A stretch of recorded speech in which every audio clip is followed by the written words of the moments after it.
প্রথম ডাইকোনা ভাঙার জন্য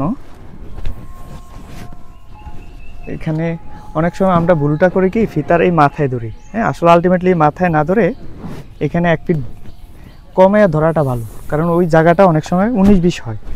তো এই জন্য এখানে লাল দাগটা, আর এখানে আমরা প্রথমে এখানে 3 নিব, মানে ওখানে যেহেতু 1 ফিট বাদ দিছি তার মানে এখানে 4 নিতে হবে। ওখানে একটু দেখেন আপনি, হ্যাঁ এটার সাথে মিলিয়ে দেখেন, ঠিক আছে সই। আবার ওখানে আমরা 3 নিছি আর এই পাশে আমরা নিব 4 মানে আমি ওই পাশে 1 ফিট ভাঙছি, এখানে হবে 5। সই, টান ফিতা টান, সই। আচ্ছা, তা আমরা প্রথম এখানে 3 আর এখানে 4 নেওয়া হয়েছে।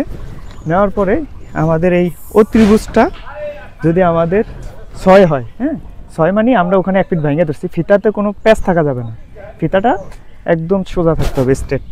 আর ফিতার মাঝখানে ধরা যাবে না, ফিতার ধরতে হবে এই কর্নার অথবা এই কর্নার, যে কোনো একটা কর্নার ধরতে হবে 2 সাইডে।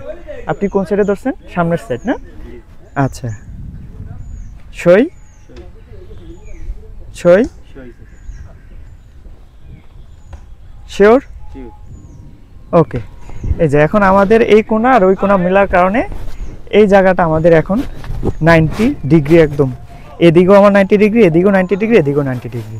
এটা হলো মূলত একটা জায়গার লেআউট, মানে যে হটকোনা, বিল্ডিংয়ের যে হটকোনা থাকে এই হটকোনাটাকে রিমুভ করা।